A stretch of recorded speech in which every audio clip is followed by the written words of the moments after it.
Hey everyone, it's Raj from 3CB Performance, back at it again with Laker Film Room.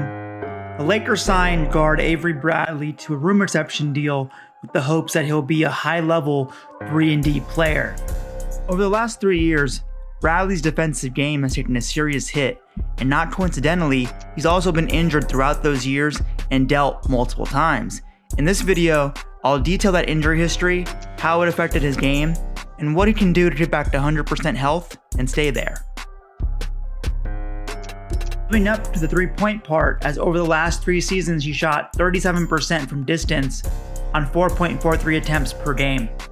However, his once elite defense hasn't lived up to expectations over those same 3 seasons.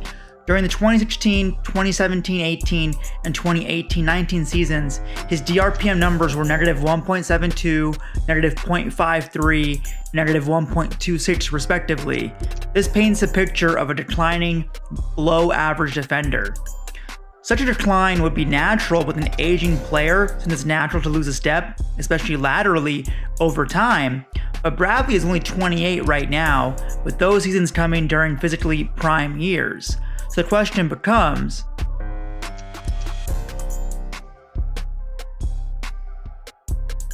Bradley has been pummeled with a series of lower body injuries dating back to the 2015-2016 playoffs. During the 2015-16 playoffs, Bradley first sprained his ankle during Game 1 of the Celtics' first-round series against the Hawks when he stepped on Jeff Teague's foot, and then later in the same game suffered a grade 2 hamstring tear, which effectively ended his season. A strained Achilles caused Bradley to miss 16 straight games and 22 of 23 games total. It's also quite possible that Avery was dealing with pain and discomfort in the Achilles for weeks or months prior to sitting, because Achilles strains tend to start as very minor discomfort and get progressively worse. Additionally, Bradley also strained his right hamstring again, a grade 1 tear this time. Unfortunate, but not unsurprising, because re-injury risk increases for nearly a year after any initial hamstring strain. Lastly, he had an extended bout with a stomach bug that forced him to make multiple hospital visits and certainly affected his conditioning and overall fitness levels. As we saw last year with JaVale McGee, who dealt with pneumonia for weeks, an extended bout with an internal condition can completely zap a player. Avery dealt with multiple ankle sprains, and then on December 15th, 2017, suffered a strained right adductor, one of the groin muscles.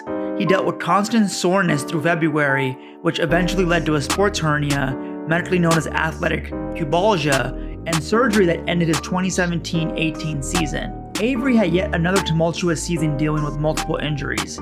He had ankle sprains with residual soreness in October 2018, February, and March. Further, he developed knee soreness that was first officially listed in February and continued to bother him throughout March. The quote, officially listed part is important because very commonly a player will be dealing with that soreness for weeks on end before a team finally puts it on the official injury report. All the while, he was still recovering from his sports hernia surgery the previous year. Bradley commented on that specifically when speaking about his health for the upcoming season during his introductory conference call. I feel great right now. Last year I was battling coming back from that the groin injury, but now I'm 100%. I'm feeling extremely great right now. I'm healthy, I'm in shape.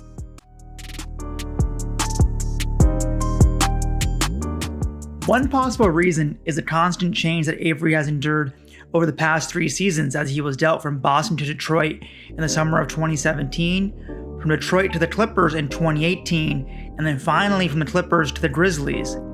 That constant change and moving around can have effects on and off the court. On the court, he had to perpetually reacclimate to new teammates, schemes, and a fluctuating role. To that point, Bradley recently commented on the type of role he excelled in previously and how he envisions that with the Lakers. My role, I would expect it to be similar to my role my second year in Boston. Being a guy that's out there to compete on the defensive end, make open shots, and play off our key players that's making cut, or just finding other ways to get guys open by my cutting ability. I'm looking at it as me playing with Paul Pierce and KG all over again. Off the court, constant change can be a mental burden that comes with lost confidence and uncertainty. Additionally, there's practical things like having to uproot yourself and family from a long-term home and community, like Bradley had to do when leaving Boston, and then multiple additional moves. Avery spoke candidly on that as well. I feel like, it's been a rough couple of years for me. Obviously, with trades, being in one place for a long period of time and then going through that. It's been hard on me and my family, but I feel like this is going to give me some stability and give me an opportunity to go out there and really show what I can do on both ends of the floor. The last 3 seasons have been chock full of lower body injuries with on and off court instability for Bradley. Going back to a defined and demarcated role under a coach in Frank Vogel, whose defensive principles of high pressure and limited switching mirror that of Bradley's best days in Boston, should certainly help him get his defensive mojo back. However, it doesn't matter how comfortable or great you are in a role or system if you can't stay healthy, particularly when it's a series of lower body injuries. From the ankle sprains to the hamstring strains, to the Achilles, to the knee soreness, to the sports hernia, each is critical for foundational basketball movements, particularly for a defender who relies on leverage, lateral quickness, and elite change of direction.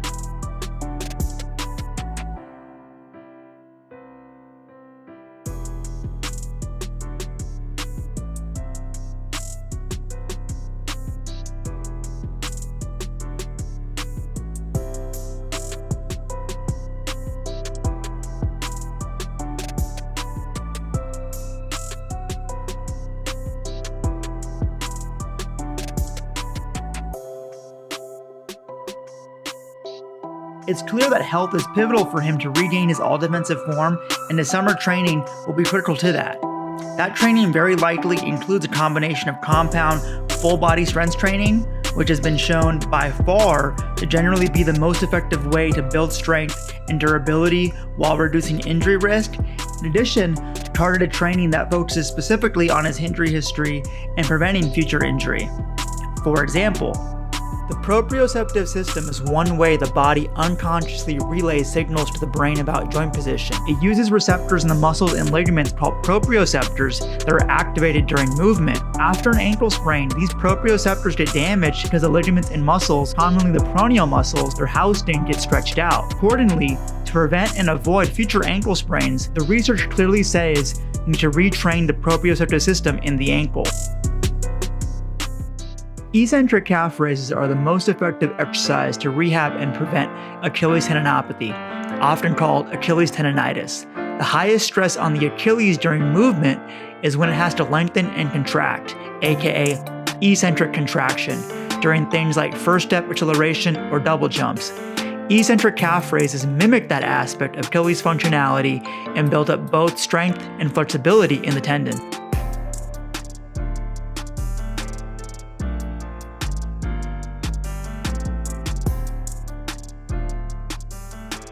Like the Achilles, the highest stress placed on the hamstrings is during eccentric contraction, namely controlling the speed of the front swing leg during running. The Nordic hamstring protocol trains the hamstrings eccentrically to mimic that stress and has been shown by numerous high-level longitudinal studies to significantly reduce the risk of hamstring strains. This is also eccentric training, this time for the adductors, aka the groin muscles. It helps to prevent and reduce the risk of adductor strains and is one part of sports hernia rehab. This training targets a muscle known as erectus abdominis, which runs vertically from the front of the ribs down to the hip, a key part of sports hernia rehab and prevention. The targeted muscles here are the obliques, which run from the side of the ribs diagonally to the hips and are key players in rotating the trunk and resisting trunk rotation. Core training for Avery would not only reduce injury risk, but also improve overall performance because the core and hips are the foundations of movement. Further, Avery's been focused on shedding excess weight that he picked up over the last couple of seasons. Shedding those pounds, first and foremost, means less stress on his entire anatomy, including ligaments, tendons, and muscles. Additionally, typically comes with better cardiovascular endurance and fitness, which not only benefits him directly on the court, but also decreases his injury risk overall because fatigue is one of the major risk factors for injury. To that point, how Coach Vogel manages his minutes will also be key. Bradley would likely be tasked with guarding high-level perimeter players, especially to defend opposing ones, which is the biggest defensive hole the Lakers currently have, and that takes a ton out of you physically and mentally. Accordingly, the team will have to be methodical and measured in how they deploy him and conserve his stamina. Getting another versatile wing defender could be critical in taking some of that load off his shoulders, keeping him fresh and limiting his injury risk. Lastly, as we get into the season, he'll be leaning heavily on Judy Seto and our training staff's expertise to keep him fit, healthy, and primed. If that happens, Avery Bradley could turn into the steal of the summer and a key piece of a Lakers championship run. That's a wrap for this video. Thanks for watching.